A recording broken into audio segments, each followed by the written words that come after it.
माँ जी, माँ जी ठीक से पकड़िएगा मुझे, कहीं मैं ज्यादा भारी तो नहीं लग रही ना?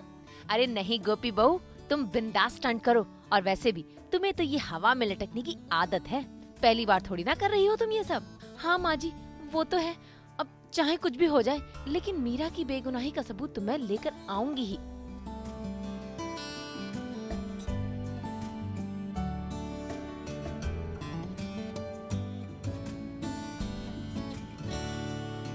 साथिया में आज गोपी माँ बन गई है सुपर गर्ल फ्रॉम चाइना। तो बेटी बन गई है प्रेम की दीवानी।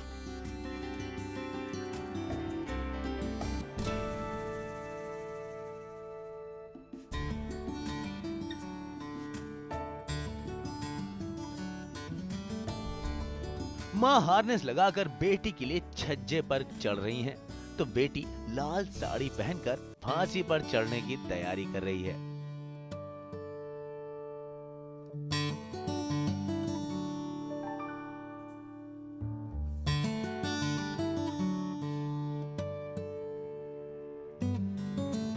सास बहू और बेटियां जब पहुंचा साथिया के सेट पर, तो वहां दो अलग अलग नजारे देखने को मिले।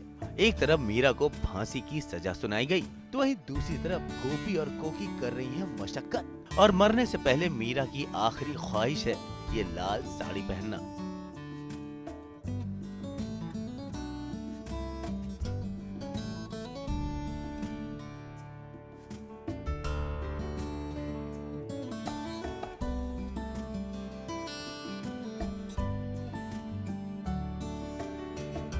और इस मौके पर मीरा का दिमाग तो देखिए, जेल के अंदर भी कितना चलता है।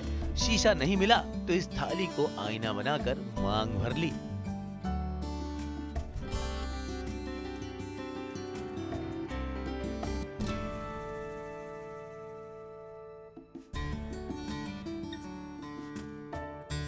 आज तक की सिंदूर मेरे लिए सिर्फ एक लाल पाउडर जैसा था। एक सिंदूर की लकीर दो अधूरी जिंदगियों को एक करके छोड़ देती।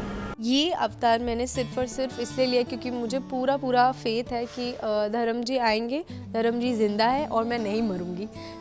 इतना स्ट्रॉन्ग फेथ कह लो, होप कह लो, वो तो है अभी मीरा को। ये लो, यहाँ मीरा लाल साड़ी पहनकर ये सोच रही हैं कि उन्हें धर्म बचाने आएंगे, और वहाँ उन्हें बचाने के लिए सारी मेहनत और स्टंट कर रही हैं गोपी और कोकी की टीम। दरअसल आज गोपी और कोकी के हाथ लग गया है अहम सबूत। उन्हें ये पता चल चुका है कि जिस कलश में अस्थियां रखी हैं, वो अस्थियां धर्म की नहीं। ये हड्डी धर्म सूर्यवंशी की तो क्या किसी भी इंसान की नहीं है, ये किसी कुत्ते की हड्डी है।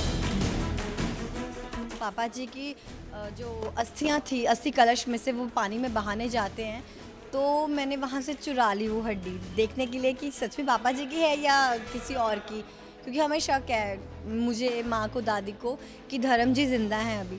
तो मैंने वो हड्डी चुराई और हम डॉक्टर के पास लेके आए। डॉक्टर ने तो हमें बिल्कुल ही एक बहुत बड़ा शॉक दे दिया। हम सदमे में अभी कि ये हड्डी धर्म जी की तो क्या, ये किसी भी इंसान की नहीं हो सकती, क्योंकि ये हड्डी कुत्ते की है। फिर क्या था, गोपी और कोकी धर्म के ठिकाने का पता लगाते लगाते यहाँ तक पहुँच गईं। और देखिए कैसे सास के सहारे गोपी बहू धर्म के ठिकाने तक पहुँच गईं।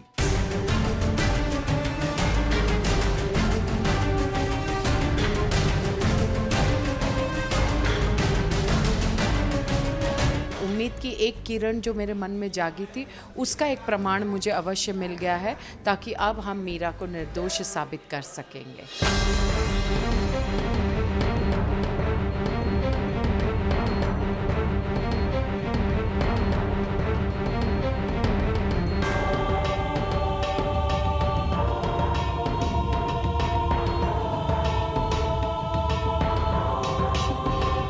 गोपी तो इस बालकनी में चढ़कर धर्म का पता लगाकर वापस उतर भी आई।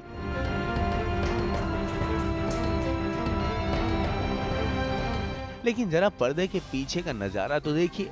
इस हार्नेस के सहारे हवा में लटकना और ऊपर चढ़ने में क्या क्या मशक्कत करनी पड़ी है हमारी गोपी बहू को।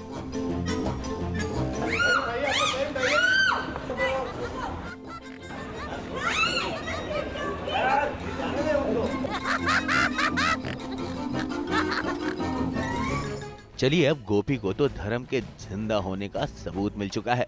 अब देखना ये है कि मीरा को धर्म बचाने यहाँ आते हैं या फिर गोपी मारती हैं बाजी। आज तक ब्यूरो।